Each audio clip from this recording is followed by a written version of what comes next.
Right. So good evening and welcome, guys. And I want you guys to be proud of one thing. I want you guys to be, proud of one thing. And that one thing is, you are part of this inaugural, property webinar by the Wealth Academy. A lot of you didn't even know that there's something called the Wealth Academy. And so today you've just joined us at the right time, at the right place, where you're going to be hearing about what this Wealth Academy is all about. Anyone who knows me for any length of time knows one thing and one thing about me, and that is I just love the possibility of wealth, what wealth can provide. I just love the fact that, it doesn't matter who you are, where you come from, all of us can experience wealth. That is what, led to the creation of this Wealth Academy. So, we're going to talk more about what this Wealth Academy is all about. But today, let's focus on one thing, and that is let's learn about property. Okay, we're going to learn about property today. If you're excited to learn about property, just one more fire emoji, so that I know that you are excited as I share my slides. If you're excited to learn about property, I want to see some fire emoji right there.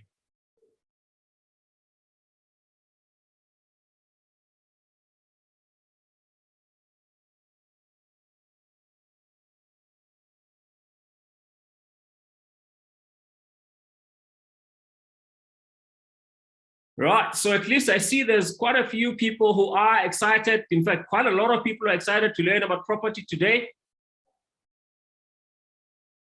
Right, so ladies and gentlemen, what we're going to be sharing from today is obviously, from my own personal experience and what I've learned, what I've experienced, and what I've been able to accomplish, within real estate investing. So a lot of it is going to be based on my experience and, the things that I've learned over the years. And one thing that is important, guys, if this is your first attempt to build your knowledge about property investing, one thing I want to assure you is that I've been learning about property since 2007, when I came across the book Rich Dad Poor Dad by, Robert Kiyosaki. And I also came across the book Think Like a Billionaire by Donald Trump. And one thing I picked up from those two gentlemen is the power of real estate investing as the cornerstone for wealth creation. But one thing that is important is for us to understand that, the learning about wealth, the learning about property, the learning about, anything is continuous. You never get to a point whereby you say, I know it all, and there's always something to learn. Even, seasoned investors like Robert Kiyosaki, they are still learning even today, right? So today, for you might, be kicking off, starting off a whole new journey of you learning and investing into property. And it is an exciting one, I must say. But let's have a look at, what we have for today, guys. Real estate investing is extremely exciting. Right, so for those of you who are not familiar, my name is Lonabo Fololo. I am a cryptocurrency enthusiast. I am an entrepreneur. I've only worked 18 months for a boss, and I soon realized that it was not a sin for me. And I went and ventured into entrepreneurship. And before I started my job, like I said, I had a plan of building my property portfolio. And, one of the things I learned from Robert Kiyosaki is that, the secret to real estate investing and to growing your wealth in, or to learning about growing your wealth through property is found in the game of Monopoly, right? Where you have, you build yourself 4 greenhouses and 1 red hotel. That has always been my plan, even before I started working. That has always been my plan. So as a result, when I started working, within a few months, I bought, as soon as I could qualify, we bought our first property. But I'm going to tell you all about that. So I've been an entrepreneur for more than half my life right now. And, I've ventured into different areas of, cryptocurrency. A lot of you know me from cryptocurrency. Some of you very close to me know that I've been, investing in property ever since. So, that's myself. That's my story. So everything I'm going to be saying here today is going to be based on what I've learned and what I've experienced. So you might be asking yourself, in this day and age, yes, we understand that, the quest for wealth creation is far more bigger than what it has ever been in the last few years. We know that job certainty or job security is a thing of the past. Now, there's never been a time where for humans, ordinary people like you and me, where we need to find a way for us to create wealth and to secure our future, not only for ourselves, but for our future generations. Because one thing about life, the only thing that is constant in this life is the word change, right? In fact, in the 21st century, we have what is called accelerated change. Things are always changing and they're forever changing, which means that the students right now going to university, starting their first year, by the time they graduate and go to work, whatever skill they would have learned, that skill could have been, redundant, right? So, it's much important for us to take ownership and try to learn all the systems that are available for us to create and to preserve wealth. And I've always said to people, you must have more than one strategy. My strategy is quite simple. I've got a vehicle that generates me income, but from that, I've got a vehicle where I further grow my, my wealth, and protect my wealth. And that vehicle is property. That's what we're going to be talking about today. So the question is, why property of all the things that are available in this day and age? Quite simple. Property is the oldest asset class in the world. Property is one of the biggest asset classes in the world, valued at over $260 trillion as a global, asset. If you take it home in South Africa, it's actually estimated at over 6 trillion, right?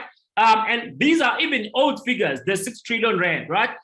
It could be way much more today. It is one of the oldest and the biggest asset classes. And guess what? Not a lot of people understand it, right? So if we take our time to learn it, we could be on our way into building our wealth, into, the next 10, 20 years, right? So, one thing about humanity is that we are constantly, giving birth. We are constantly growing. We are constantly expanding. And guess what? That means that there is a lot more demand, for real estate than there's ever been in the last 100 years, okay? So that is why property has created more millionaires than any other asset class. I didn't say other business, than any other asset class, okay? So that's why property, but we're gonna talk more on so many other different aspects of why property, right? So what are the benefits of investing in real estate? There's quite a lot, guys, right? But I'm going to try and summarize it, just for the sake of time, and so as to be able to cover everything that there is to cover. Now, real estate is a catalyst for economic growth. Now, we can spend a lot of time on that because that's quite important. So let's explain what we mean when we say real estate is a catalyst for economic growth. Now, whenever the economy is going through a downturn and the government wants to actually stimulate the economy, guess what they do? There's only one sector and one sector only that they look at for solutions, right? And to try and stimulate. And that sector is real estate. Why? Because real estate, when we talk about real estate, we're talking about, property development, everything that is real estate. We're even talking about roads. We're even talking about bridges, right? So that's what we're talking about, infrastructure in general. So real estate is a catalyst for economic growth because when the government wants to stimulate economic growth, what they do, they actually look at that industry. They are even willing to go and borrow money from overseas, from other, institutions to try and stimulate growth in this, industry. Why? Because when people are building, it affects so many other industries. Think about it. If you think of a bag of cement, just one bag of cement, can you imagine how many people actually get employed in the value chain of creating one bag of cement? We're talking about lime that has to be mined. We're talking about processing. We're talking about the manufacturing process. We're talking about bagging. We're talking about transportation. We're talking about warehousing. I mean, the list goes on. Just one, that's bag of cement. Think of bricks. There's mining, right? There's so many things that go, somebody has to make those bricks. Somebody has to sell those bricks. Somebody has to transport those bricks. Can you see how many jobs in the value chain? So if you think about, no building right now gets built without steel, right? What has to happen? Somebody has to go and mine that steel, right? Somebody has to, put those steel through whatever the furnace, whatever they do to make the steel ready and available for builders to actually use in construction. right? So if you think about everything that goes into a house, right, it affects so many different industries. As a result, this is one area the government looks at when they want to stimulate economic growth. So it is a very important sector in South Africa and any other country, right? So now, and secondly, more than that, this is why the government will put in a lot of effort to try and encourage entrepreneurs and investors to invest into real estate. We're going to talk about, some of those benefits that the government, or incentives that the government actually puts there, which basically makes people like myself and many others who are investors, even more wealthier because of these benefits, right? So, and then the second thing is, if you look at all other asset classes, real estate, has got a few benefits. One of them is the fact that, you get cash flow, right? You get cash flow. Imagine just buying a piece of gold. The only thing you get from that piece of gold is appreciation, meaning it's just simply insurance, right? It's not really an investment. It's insurance against the falling, a rand or dollar due to inflation, right? So, but real estate gives you both of that. It gives you one, inflation hedge. On the other hand, it also gives you, cash flow, right? There are so many tax benefits which you're going to look into right now that you get from investing into real estate. Again, guys, it's all about the know-how, okay? And then, secondly, there's also appreciation.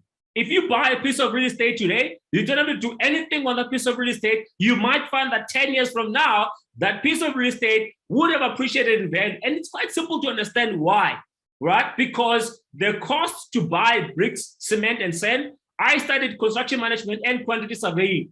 And guess what, guys? The price of building materials normally goes up 2 times in a year, unless we've got something like the pandemic, where it can actually go up, many more times than it usually does, which is normally 2 times in a year. So, the cost to replace a building is going up every single year. That is why the value of a building grows, over time. So, and also it's one of the few asset classes where you could literally get in using other people's money, okay? Or what is called OPM, right? You could use leverage to get into the real estate, industry. And more than anything, I'm sure all of us who are hustling, who are building wealth and so forth, working so hard, we're not just working hard for us, but we want to build a legacy, right? We want to build a legacy for our kids, right? I once came across a trust that is over 400 years old. One family trust that's over 400 years old. Can you imagine? The great-grandchildren are living on wealth that was built, by their forefathers, right? Isn't that something that you would love? If you would love to leave wealth for your great-grandkids, like myself, give me some fire emoji in the comment section. Let's see who's following. If you want to build wealth and build a legacy, find financial freedom through real estate, I want to see some fire emoji. Let's see who is still with us. Now, one of the things that I've committed myself to doing, guys, is I've committed myself to being a student of wealth. I study people who are wealthy. I study their mannerisms. I study their language. I study, what do they focus on? Where do they spend their time? Where do they spend their money? What do they do with their time? What do they do with their money? Why? It's quite simple. I want to be wealthy myself. I once came across, a statement by a guy called Brian Tracy. Brian Tracy says, he once came across a guy who studied success all his life, and he had an opportunity to interview this guy and talk with this guy, right? Yes, he's read all his books and so forth. This guy spent more than 50 years studying the issue of success. And then he said Brian Tracy asked this guy, if you had to sum up all of your life's work, what would you say is the key to success? And this guy said, it's quite simple. Find someone who's successful in the area in which you want to gain success, copy what that person is doing, and in time, you'll be able to build your own success so that you can then improvise and make it whatever you want to make it. All right. So for me, that's why I study wealthy people, because I want to be wealthy myself. Right. I will listen to my friends, my parents, and so forth, people who are not wealthy. But guess what, guys? When it comes to having to make a decision, I go with the advice and what I learned from the guys who are wealthy. So here's the thing, guys. All of us, we focus on one thing, and that is we focus on creating an income, right? We focus on creating an income. So, and you'll find that when it comes to these things, wealth creation, I normally say that there's actually three people in the world. You have rich people, you've got the middle class, and you've got poor people, okay? Now, these three people, they've got one thing in common. One way or the other, they've got some form of income, or they can generate some form of income. But the problem is once the money comes in, what direction does the money take after it comes in? That is why today we've got so many stories of I blew it, right? Because people get money, but then they don't have the wealthy mindset. As a result, they don't understand how money should flow, okay? So let's have a look at how poor people's income statement looks like. So if you look at this chart over here,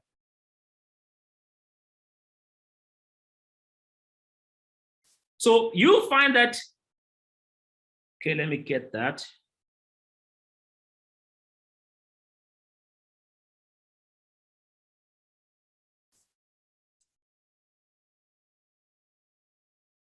Excuse me, guys, I want to get this cursor here. Right. So if you look at poor people, right, this is what their income looks like. So they've got a job, right?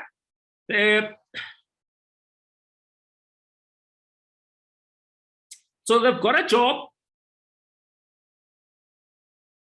Okay, that's just way too thick. So poor people have got, they've got what, guys? They've got a job, right? And what does that job give them? It gives them income, right? This is what they have. And what normally happens with poor people is that the money that they're getting, it's sometimes not enough. We would argue that, but here's the thing.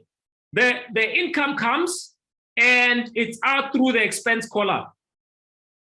Before the 5th of the month, the money is gone, right? FNB actually did an interesting study, and they say that people earning 70,000 rand, 35, I think from 7 to 70,000 rand, they said that these people, by the 6th of the month, they don't have any money, right?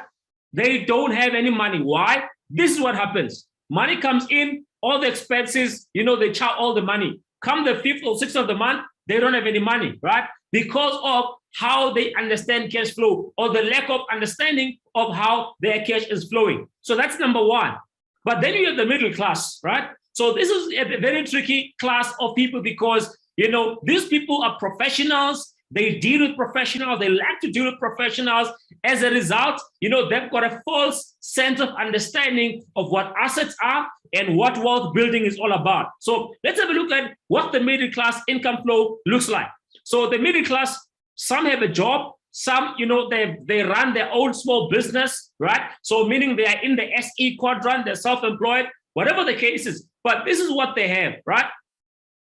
So they get their income either from their job, network marketing opportunities, whatever they have. But this is what their income looks like. So their money comes in and their money goes straight to pay liabilities and other expenses, and the money goes like that, okay? So let's look at what liabilities these people, actually pay. And again, guys, there's no right or wrong here. We're just simply having some educational, time together. So these people will normally have a nice big house, with a nice white picket fence. They will have the BMW, Land Rover, Range Rover Sport, whatever car they have, right? But then that car sits here as a what? As a liability, all right? Sits here as a liability. So a bulk of their income comes to service this house and this asset. If they go to the bank, if they go to the financial advisor, what are they told? They are told that your house is an asset, your car is an asset, right? Are they really an asset? Are they really, right? I don't think so. Why? Because by the truest definition of what an asset is supposed to bring income into your pocket, not take money from your pocket, right? Can you think of some other, liabilities that we can think of? Maybe kids, are kids assets or liabilities? Sometimes, other family members, what other liabilities can you think of, right? So we're not saying it's wrong.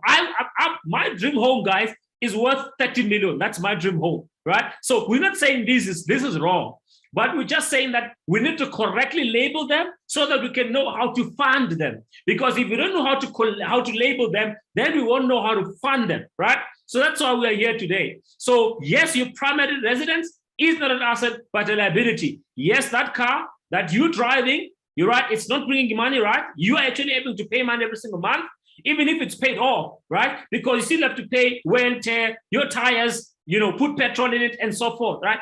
It is a liability, right? Same as your house, even if it's paid for, it is a liability. You have to pay rent and taxes on that property, right? You have to maintain that property. You have to cut your lawn. You have to do all these things. It is a liability, right? So let's look at the income of the rich. Now, I want to spend a bit of time here because that's where we want to be, right? We want to be rich, we want to be wealthy. So here's the thing. The one of Rich Dad's rule number 1 says that the rich don't work for money. The rich don't work for money. What do they work for? This is what the rich work for. The rich work to build assets so that the assets, this is what the income looks like. The income looks exactly like this. They might have a job, they might have a business, they might have a job in their business, right? It doesn't matter how it is. Some of them are actually, network marketing professionals. I've got network marketing professional friends of mine who are very, very wealthy, who have made a lot of money through network. So it does not matter where you make the money. It could be a job, it could be a small business, it could be your business. It doesn't matter where you make the money. But what's important is what direction does money flow? So they've got their money coming in, and what do? They focus on building assets. They focus on building assets, right? So, and there's so many different assets, but for the sake of this video, we're gonna limit ourselves. We'll talk about other assets, but in the main, we are actually gonna talk about one particular asset class that we are all interested in learning about, which is real estate. So they will have, all their money coming to invest into these assets. Why? Because these assets then give them what is called passive income, right? So now the passive income comes in, it takes care of their expenses, takes care of their liabilities, just like everybody else, right? The rich don't live below their means. Let me say that one more time.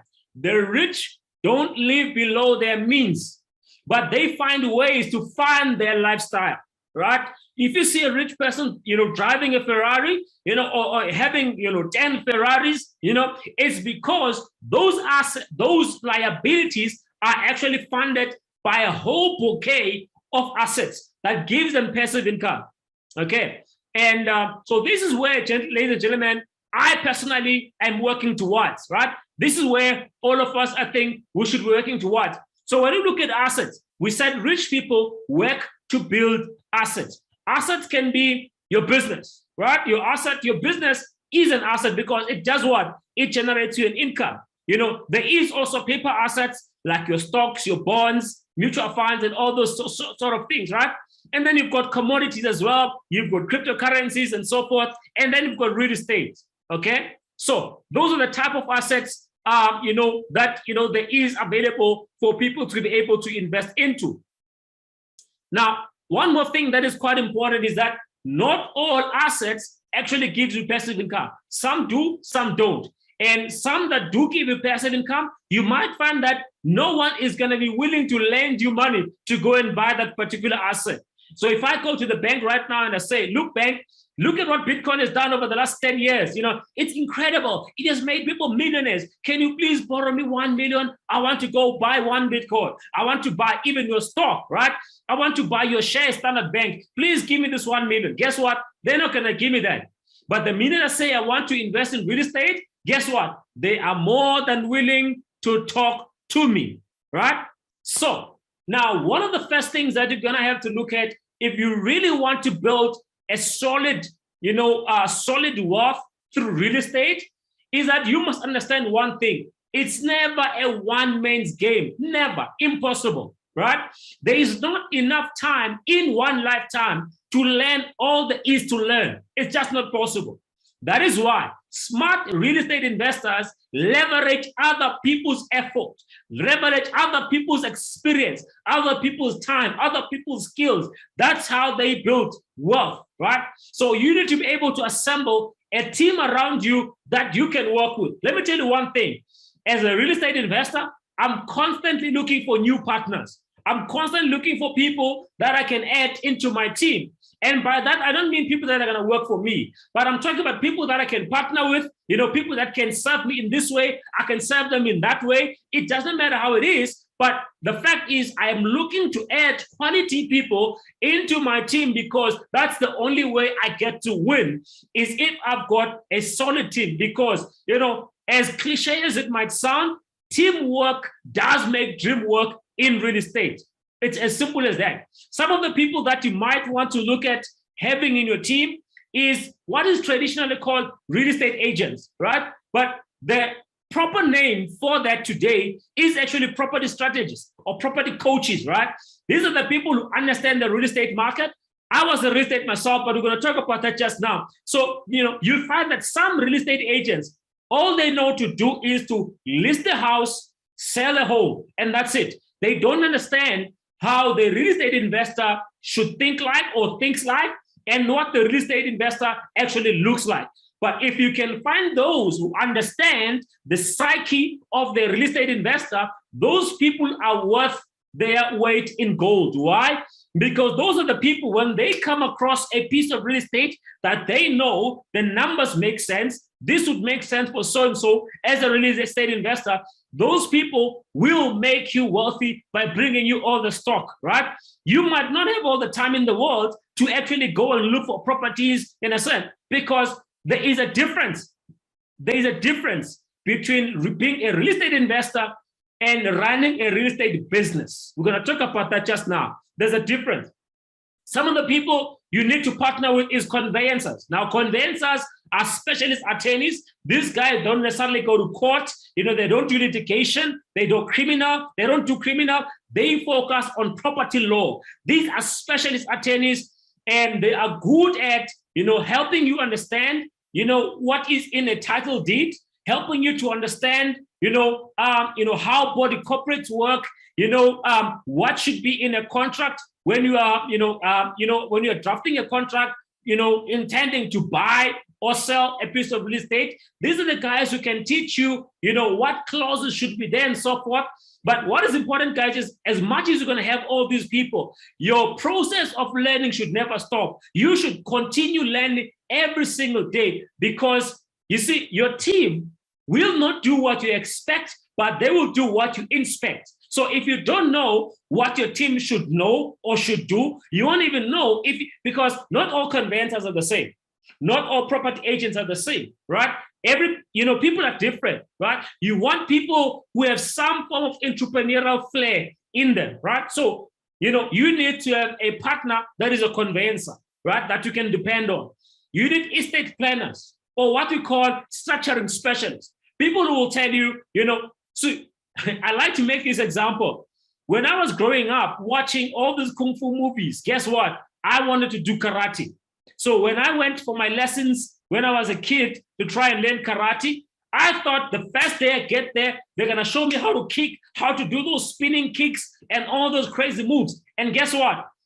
For like a month or so, we were taught how to stand. We were taught how to stand because your stance is far more important, because if you don't know how to stand, you might release a very powerful punch, a very powerful kick. But then if your enemy retaliates and your foundation is not strong, you are basically going to be out, right? Those of you who watch contact sport like karate, kickboxing, or MMA, you might know this, right? So, you need to have proper structure before you even begin your journey. Know what structures you need to set in place so that you can build your property portfolio to make sure that you optimize it for you to be able to get multiple bonds and also tax efficiency, and to also make sure that you are able to, to optimize it for estate planning. So, and then the other people you might want, to have in your team is your built environment professionals. By that, I mean builders, electricians, civil engineers, quantity surveyors. I'm talking about all these people who are working in the built environment, so that when you have to do developments, redevelopment, whatever that you want to do in the property, you are going to need these people in your team. Very important. You're going to have partners, investors, people that you can work with on your property deals, because guys, there's just way too much. If you want to do it on your own, it's just impossible. Maybe not impossible, but your growth will be, it's going to take time. But if you're willing to work with people, partner with people that you trust, that you can verify who they are and what they're all about, it can accelerate your growth in real estate investing. And also, you need mentors, right? And we have this saying in my home language that inyati buzo kaba pambi. You understand? What is inyati as toss in English? A buffalo.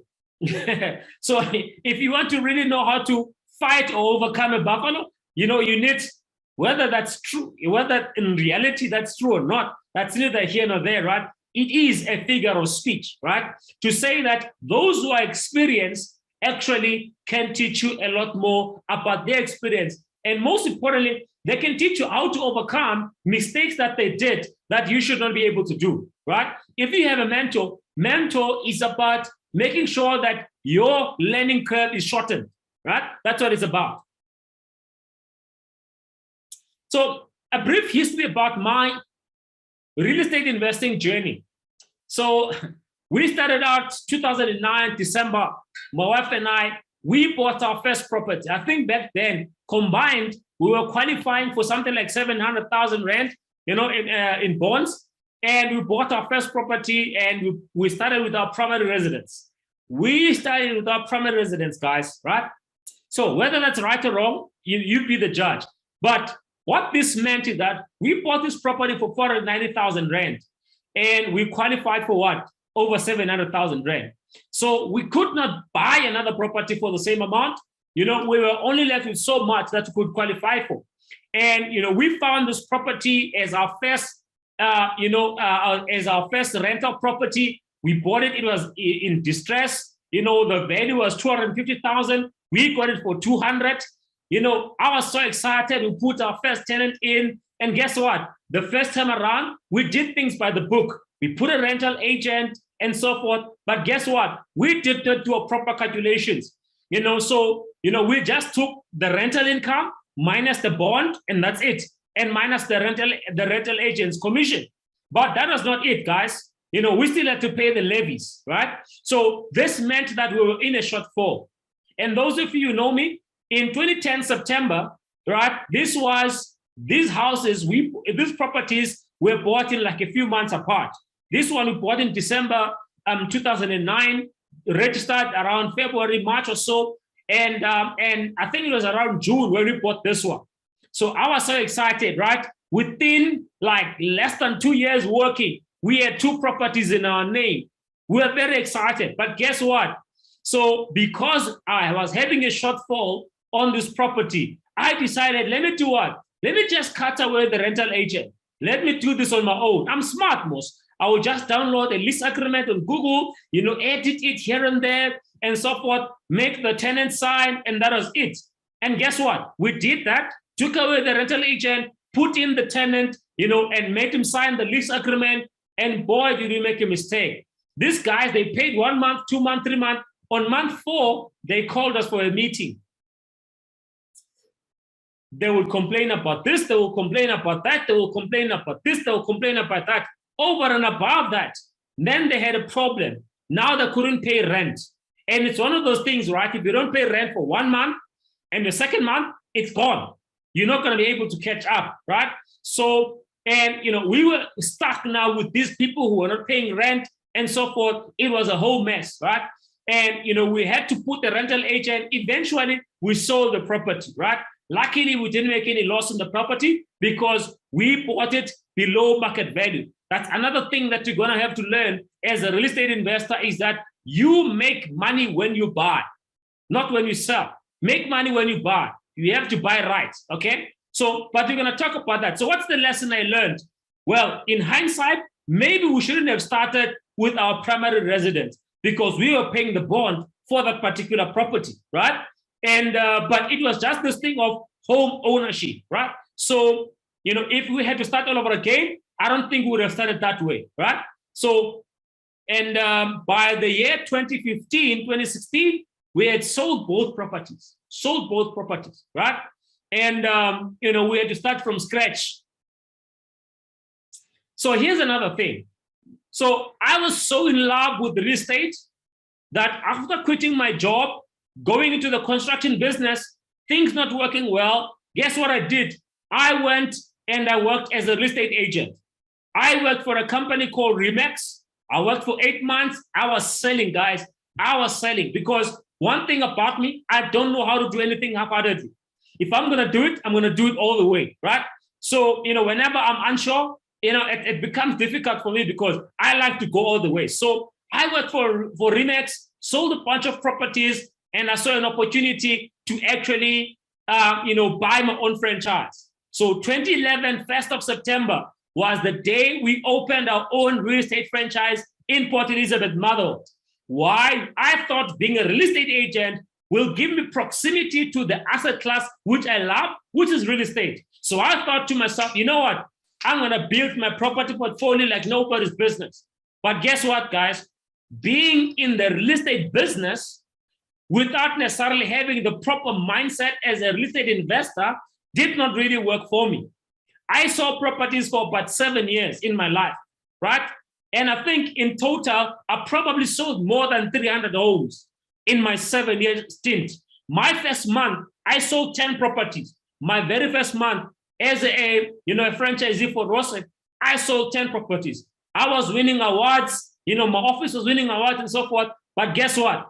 I still could not be able to build a property portfolio, right? Because of so many different things. I enjoyed selling properties because, I saw a lot of people. And for me, I used to love selling to young people. I would spend a lot more time on them, showing them how they can build a property portfolio, not to think of it as a home, as we do, but think of it as an investment and think of ways to get to their second property and their third property, because most of our people don't understand that, right? So, and within my stint as a real estate agent, I did some redevelopments, I bought and sold properties, I did a lot of flipping of deals, I did a lot of things. So this is an example of the deals I did. This house I bought for 120,000 Rand. We added a third bedroom with an ensuite. We added a dining room and added a boundary wall and a single garage, made it look nice inside. And guess what? I sold the property for 450,000 Rand, right? And I kept on flipping. But here's the problem with flipping. It's not wrong. You need to have your own strategy. We're going to talk about that. But flipping attracts some taxation, right? So, and over and above that, guess what? You might think that I learned the mistake of going straight into the primary home. Lo and behold, I repeated the mistake. I bought a piece of stand in a place called Blue Water Bay in Port Elizabeth. My stand was, had the best views. I could see from Kucha all the way to Summerstrand. I was so in love with this with this stand. And guess what? I built a nice cottage at the back, 2 bedrooms with bathroom and open plan, lounge and kitchen. And we stayed in the property. So we built it right at the back. We were supposed to build our dream home right in front, right? And we were going to rent this out, once the dream home was done. Guess what, guys? Because of things that happened, so many robberies and so forth, we decided to sell the property. And we sold it under duress because it was not 100% complete. We couldn't even get our money's worth, but at least we were able to recoup, a bulk of the money that we put into the property. But then again, I put a lot of capital into this deal. As a result, I could not continue even flipping or buying to let, my properties because I concentrated on doing what? On the primary residence, right?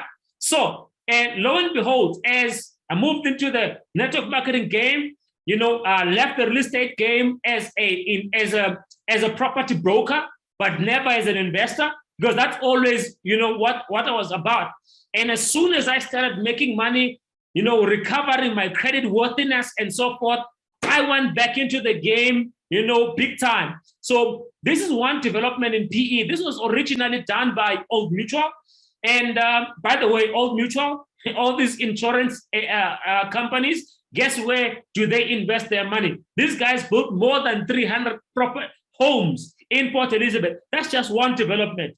And this is not commercial, it's a residential. They put their money where? On residential, right? Sanlam just bought over 800 residential units, townhouses, insecure complexes. Why? Residential is one of the safest and most stable real estate market with great returns over time. But we will talk about that maybe in a minute. So, I've bought a few properties in this estate. We to date own 5 properties in this estate, and all of them, we bought from the developer, right? Why? Because of the tax advantages, right? We didn't pay any transfer costs and so forth. And for most of these properties, I was able to get 100% bonds, right? 100% bond. I've got my tenants paying for everything, right? So the properties were covered in themselves, I just see capital growth over time, which we'll talk about just now. And by the way, there is a gentleman that I know, this guy owns, are you ready for this? This guy owns 2,500 townhouses in South Africa, in different provinces, in different, and different towns and cities. He owns 2,500 townhouses. Can you imagine? Okay, maybe there's something he knows that most people don't know, right? So now, over and above that, so this is my developments that I'm buying. I love buying into developments. We'll continue buying into developments. I want to catch up this guy who's got 2,500.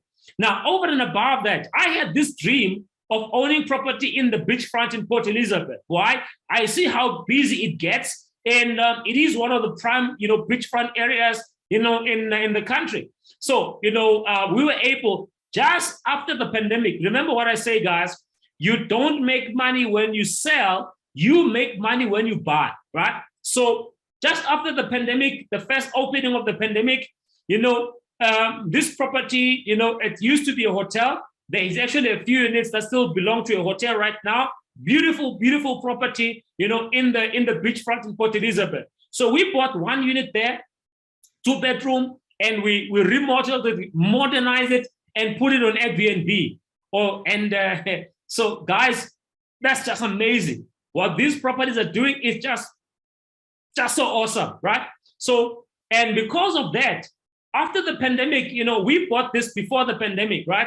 And then after the pandemic, we saw that there was actually another 3 properties on the market. They were all for sale by one owner. This guy was asking for 795,000. We offered him 750,000, right?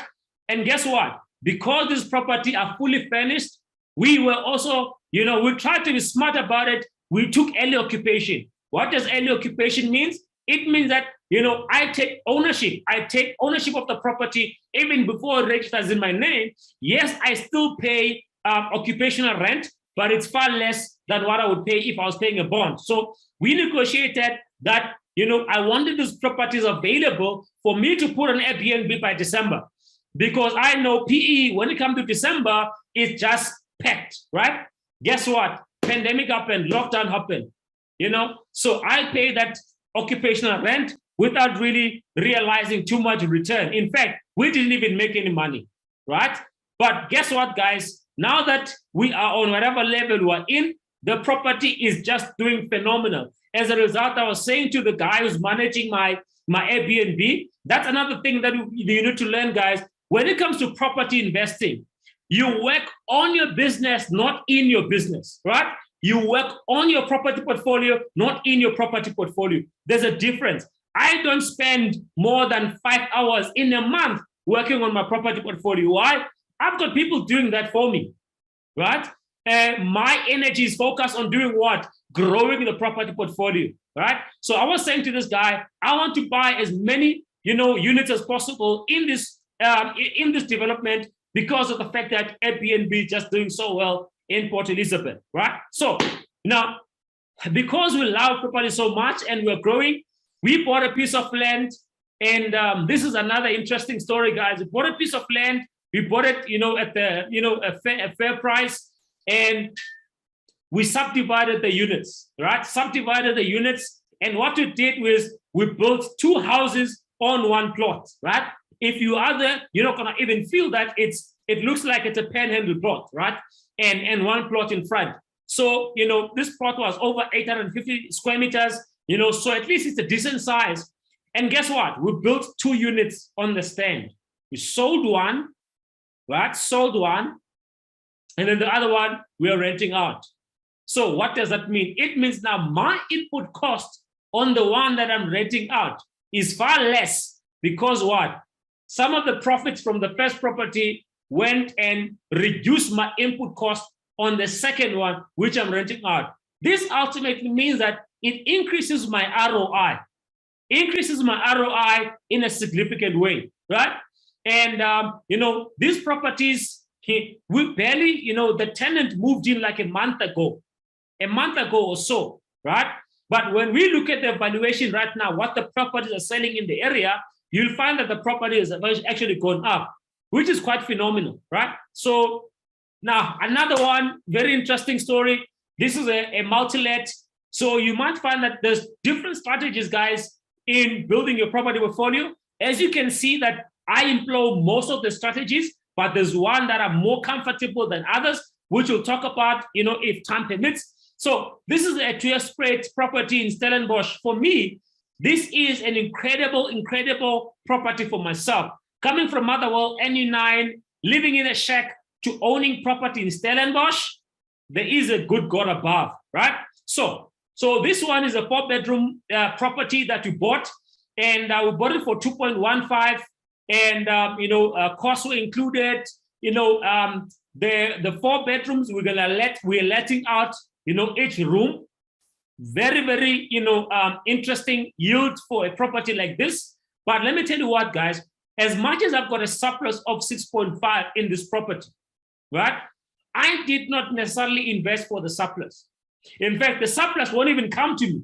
The surplus is going right back into the bond, right? Why? This is why, right?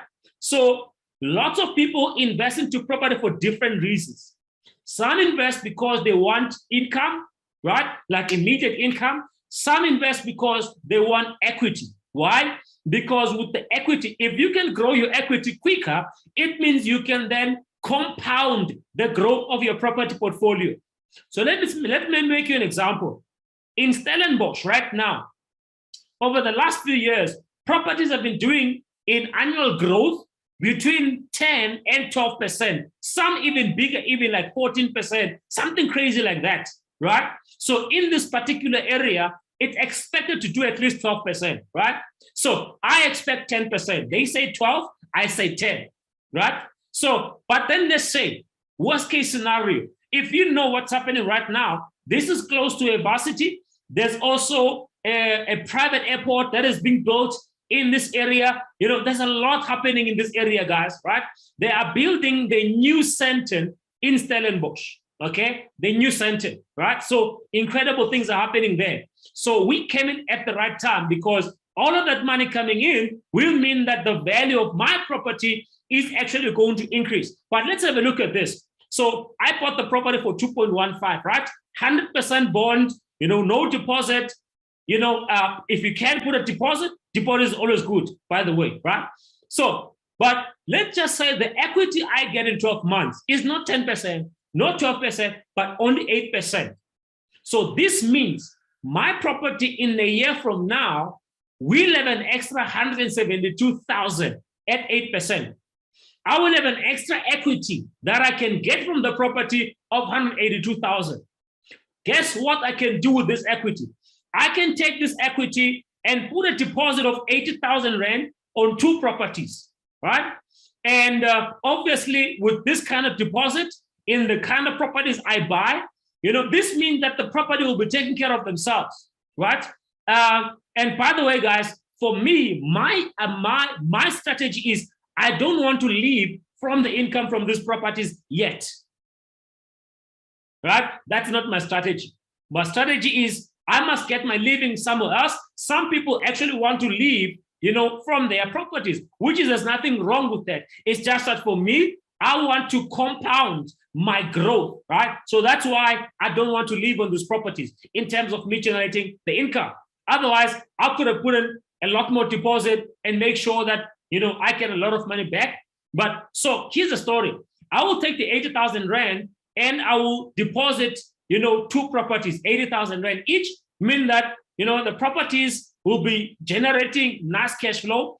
And the cash flow, guys, is not going to come to me. We'll go straight into the bond to make sure that I build equities on those properties again faster. Why? Because 5 years from now, I want to have equity of at least 20 million Rand. Why? Because that 20 million Rand must go, 20 or even 50 million Rand must go as a deposit for an even bigger development. Remember, number 1 rule of the Monopoly game: 4 greenhouses, 1 red hotel. That's the winning formula. Right now, I'm busy with my greenhouses. I'm going to the red hotel. But how am I going to go to the red hotel? With all the equity I am building in my greenhouses. So the more greenhouses I have, the more equity I will have for my what? For my red hotel. It's as easy as that. It's a residential, then into commercial, right? Then you are gone, okay? So that's just my strategy, guys. So the question is, where to from here? Where to from here? Yes, I hear your story. I know a lot of people are investing into property. There's a saying in the investment arena.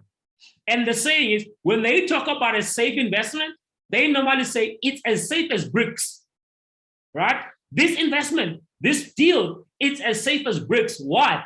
Because real estate is much safer, right? So you have to think to yourself now, what is my goal, right? What is my goal, right? Do I want to retire in the next 10 years? Because the beautiful thing about this, guys, is that with your equity from your properties, right? So you can start either way. With your equity from your properties, you can actually invest into other businesses.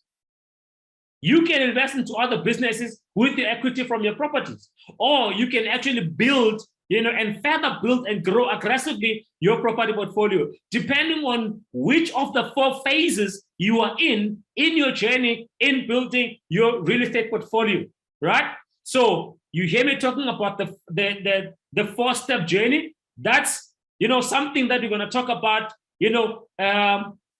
maybe not in this call, okay? So you need to set your goal. What's your goal? What do you want to achieve, right? What do you want? Do you want to retire on passive income of 200,000 from a real estate portfolio, right?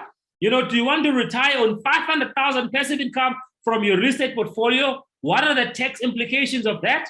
So those are the things that you will have to think, for now, just set your income goal. Forget about the tax, forget about how you're going to get there, set your income goal, right? And then number 2, you need to create your structure, your wealth builder, your wealth preservation structure. Why? Because you want to make sure that you are optimizing your structure, right? You're optimizing your structure to be tax efficient and also to make sure that you're able to preserve your legacy for generations to come. You need to get a mentor. You need to get a coach. You need to join a community of people who are talking this language, okay? You need to decide on what strategy are you going to follow. Are you going to go straight for multi-lets? Are you going to go for your new developments? Are you going to go for your student accommodation? Are you going to go for your Airbnb? Are you going to go? So you need to define your strategy, right? So if you don't know where to start, finding a mentor would actually be a great place to start. Now, drum roll, please. Introducing the Wealth Academy, right? So, guys, I've been helping or talking to a lot of my friends about this for a while now. And I've had some of my friends even asking me, this was still when I was still in Joburg, I had one of my friends say, leadership, you need to come and do this. People are killing us here. We want to learn about property, but they're charging us ridiculous amounts, you know. I mean, paying 200,000, maybe it's worth it, but paying 200,000 Rand for mentorship, you have not even bought. So you haven't even started building your structures, but you have already paid 200,000 for mentorship. So this is what led to the creation of the Wealth Academy. So the Wealth Academy is simply about creating a community of people who are wealth conscious, right? It's about creating a community of people who are learning together, growing together, building their real estate portfolio, you know, as the cornerstone for wealth creation, right? Now, these people in the Wealth Academy, they are obviously doing other business on the side. It could be network marketing. It could be cryptocurrency trading, forex trading, running a business, having a job, you know, being a profession. It doesn't matter what you're doing, but, you know, the Wealth Academy brings together all these people, you know, to be able to come together and learn from each other, you know, to make sure that we accelerate our growth into the property investing game, right? So now, some of the things that, you know, we'll be learning in the Wealth Academy is, you know, we believe in the principles, you know, using other people's time, other people's effort, other people's money, other people's experience. You know, it's quite simple, guys. That's the only way you get to build lasting wealth in property, right? So in the Wealth Academy, guys, we'll have, you know, you heard me talking about, you know, someone running my Airbnb. Guess what? That person is, you know, part of our Wealth Academy coaches. You know, some academy coaches specializes in tax, right? Some specializes in multi-let. Some specialize in different things. So whatever strategy you want to follow, you are going to find a wealth coach, you know, in the Wealth Academy who's going to be able to, you know, mentor you and to teach, you know, on these different topics, right? So how does it work? We've got a 3-tiered membership structure, and I'm not going to bore you with what you get in the membership structure. It is on our website. It's wealthacademy.co.za. You know, maybe you can type it in the comment section at wealthacademy.co.za. That's our website. You know, find out, you know, about the different membership packages. You know, we've got the first one, which is the starter, and you know. So, guys, you in this membership structure, we will have monthly webinars. We will have, you know, you'll get discounts, you know, with our partners for setting up your structures, your accounting services, legal services, and so forth, right? And we've just shot a Getting Started Right video series that, you know, some of the stuff we've covered here is on that video series, and more, you know, so that you can know where to start, right? So that's just the first membership structure. It's called the starter pack. You know, the next one is a pro, which is you get everything you get from the starter with a few, you know, additional options that you get or access, you know, into other services that you will get. And then the next one is the mogul investor. Guys, I had a property, still do, you know, I had a property mentor and I was paying 27,000 Rand a quarter. Did you hear that? 27,000 Rand a quarter for mentorship.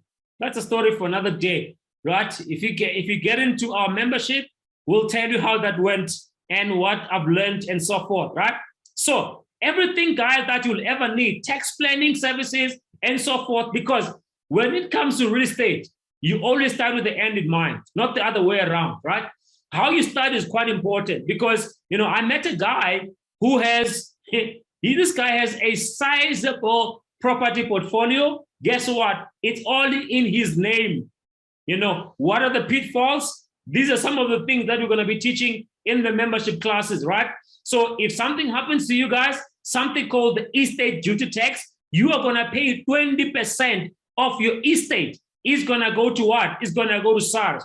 Over and above that, you're going to have to appoint a what? You're going to have to appoint an executor, which is going to charge you 4% of the gross value of your estate, right? So these are the things that you need to learn prior to you building your property portfolio. And if it happens that you are already on your way and you did not set your structures properly, don't worry about it. The systems and tools that you can use to make sure that you move your properties into the correct wall structure, which you'll get access to.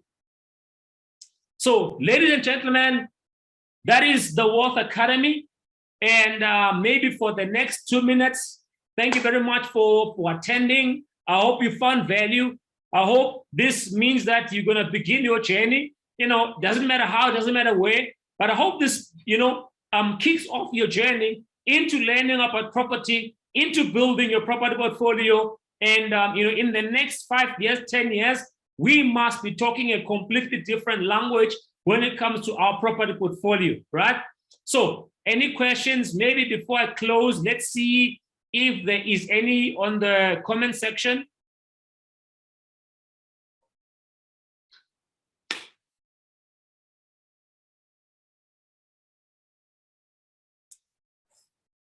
Okay, so here's a question, very, very important one.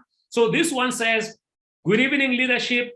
Can you please explain equity, how it works when you get access to the money? Does the bank add it to your bond repayments? So let's start here. The beauty about real estate investing is that you use debt to build your real estate portfolio. That's number one, right? Ask Donald Trump, he will tell you, right? So the best way or the only way to quickly accelerate your property portfolio is through debt. That's number one. Number two, so equity means the value of your property minus what you owe to the bank or whoever is your lender. The difference is called equity, okay? So if you buy a property for 3 million and in 2 years' time, that property is worth 3.7 million. And by this time, let's say you owe 2.7 million. So the difference between the 3.7, which is the value of the property, and what you owe the bank, which is 2.7, that million rand is your equity, okay? So when you access the equity, it simply means that you are increasing what you owe to the bank to be on par with the value of the property, okay? So the beautiful thing about this is that when you do this, you must make sure that your bond repayments are still able to be covered by your tenant, okay? That's what you must make sure, that they'll still be able to be covered by your tenant, okay? At no point, see, the beautiful thing, you must always have your tenant paying for your property, okay? That's the golden rule, okay?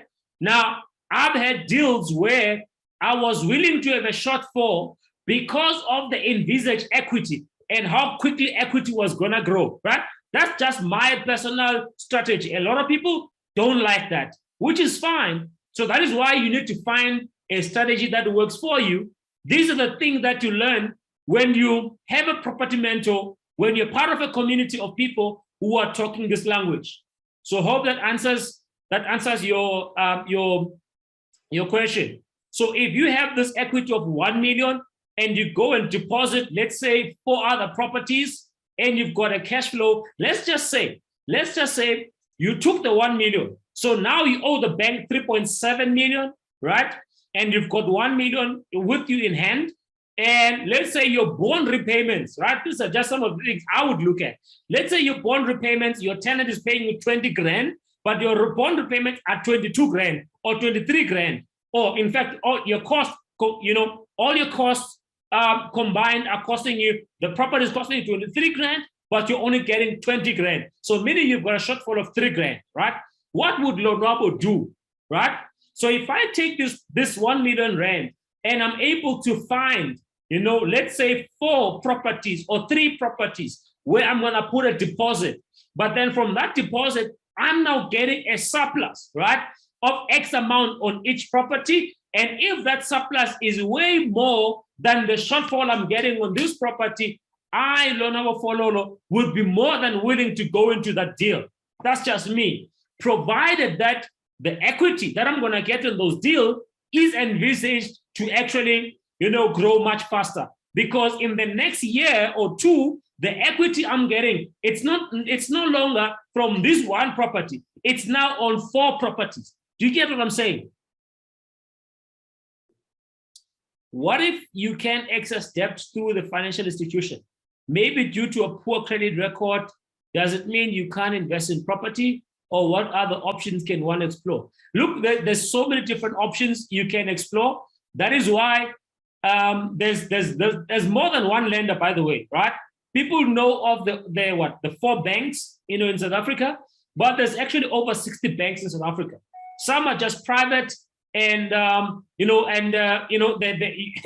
might not even not know them, but these are some of the things that we talk about, in our mastermind classes, right? So these are the things we talk about in our mastermind classes, right? So there's more than one way, right? There's more than one way. So if you can't get financing, find a way. There's other lenders, right? That won't even check on your credit record, but they'll actually check on the deal itself that you're wanting to invest in.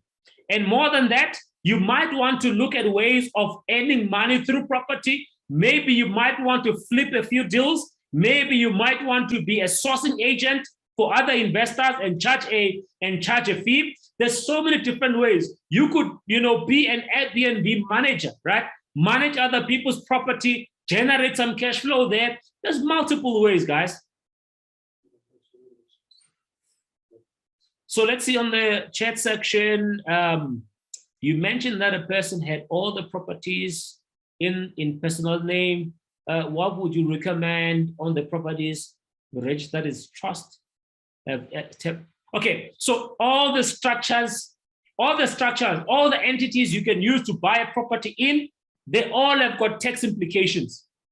But others are actually designed for you to be able to minimize the tax, right? But when it comes to in your own personal name, remember, companies don't die, right? Trusts don't die. Human beings do die. And when human beings die, a dead person cannot own property. That property must be moved into a living person. And when it's moved into a living person, depending on what the value, depending on what the value of the estate is, there's tax implications. Like I said, estate duty tax. Guys, it's not possible for me to cover all there is to cover, in one setting. But let's see if there is another question, and we can then look at how do I get access to attend the master classes? Are they memberships you were talking about? Okay, so the master classes are for depending on which membership you get. The master classes, yes, are for members. They are definitely for members. And so the master classes, will have them once a month. We'll have different professionals, talking on different topics. We'll have an actual, tax professional talking about the implications of tax and so forth, for different entities.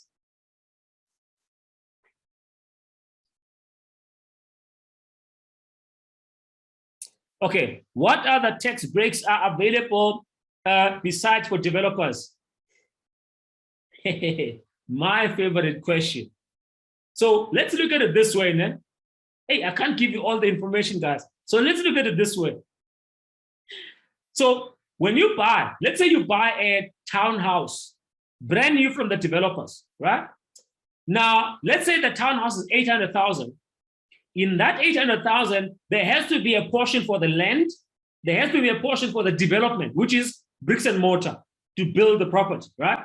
So you might see that when you sign the offer to purchase, there is an agreement of sale for the land, and there's also a building contract attached to the agreement of sale. So let's say in that 800,000, 600,000 is for the development. Now, there is a tax incentive that says of that 600,000, right? Of that 600,000, you can write off 55% and above of that 600,000, right? Against your income tax. but there's a few requirements for you to meet. Okay, so the property is 800,000. The land price is 200,000 as an example, meaning 600,000 is for the development, right? Now, for the development itself, meaning that 600,000, you can write off up to 55% of that 600,000 over a 20-year period. You could literally build your property portfolio tax-free. Okay? Someone is saying, do you purchase properties from auctions? Would it be advisable? Again, guys, whatever strategy you want to employ, you must be willing to learn that strategy, okay? I can't say go and buy or don't buy. So that kind of a question. So I've never bought properties on auctions. I've got friends who have bought properties on auction, and you can get good bargains on auction, but then you must understand the flip side, right?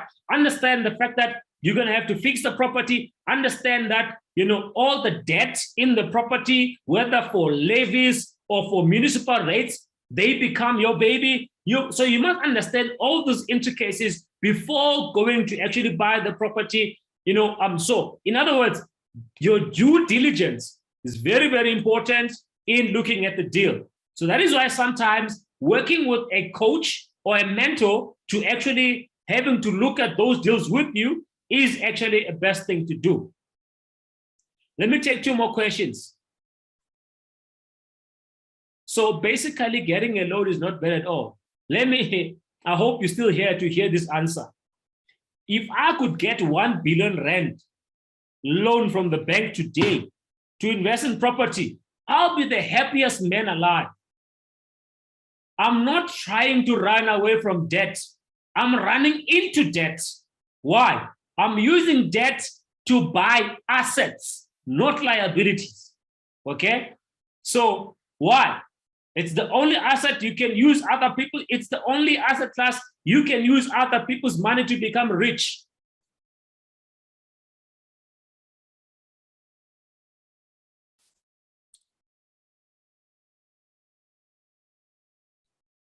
One more question and then we go.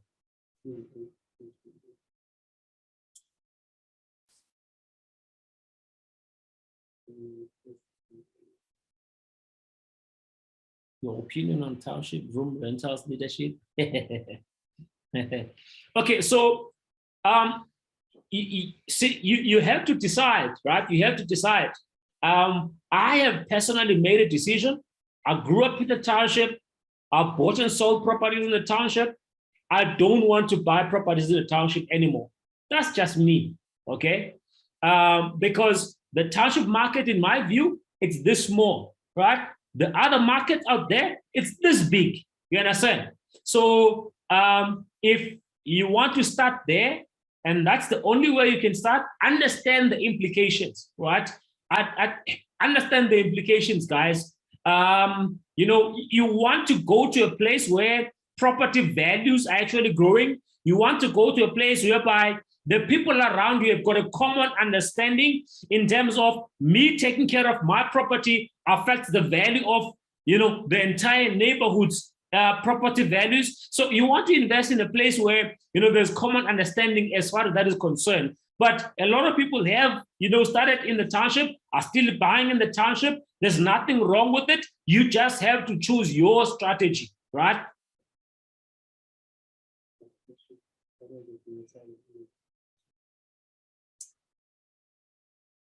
Last question.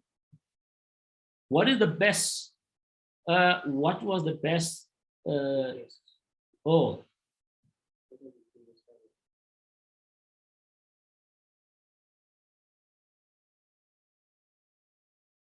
Okay, there's a best was to evict a tenant in your property without him taking the squatter camp rights if there is no lease agreement. Look, there is legal ways to evict a tenant. It just becomes costly. So this is some of the things that smart investors look at. By that I mean you can get rental insurance. That will make sure that it just means you are parting ways with a few 100 rands, a few rands, a month, but you can get rental insurance that will pay you for 6 months, even if your tenant is not paying, and they also handle all the legal costs, right? But obviously, they're going to look at the properties that you're buying. They're going to look at the lease agreement, So there is ways to basically look after those things where you don't even know whether your tenant is paid or not, okay? And so there is ways to look at that, but it just means that, there's a premium to pay for that kind of security.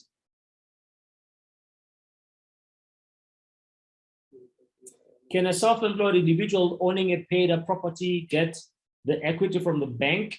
See, this is a very important question, right? A lot of people think that the banks are looking at what you own in order for them to give you money or not to give you money, right? That's partly true, but the banks are not looking for property that you own so that if you don't pay, banks are looking for repayability. That's all they're looking for. Are you able to repay the bond, whether you've got a tenant or not? That's what they're looking for. So they will look at your income before they even look at what you own, right? That's why even if you don't own anything, if you've got a good credit record and you've got income, you can be able to qualify for a bond. Banks can give you money. Them looking at what you own as a property, it is a plus that they look at, but primarily they look at your income.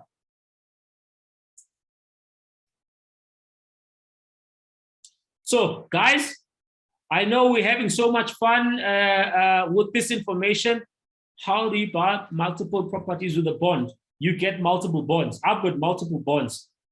You can't get it in your personal name. You can get it in an entity.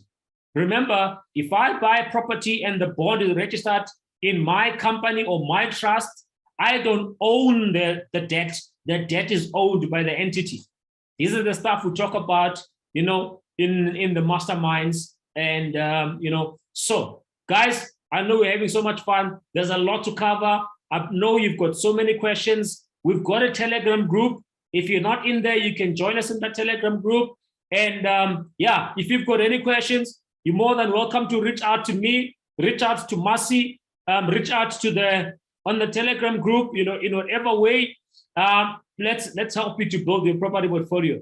With that being said, guys, thank you very much for joining us tonight. And this was the first of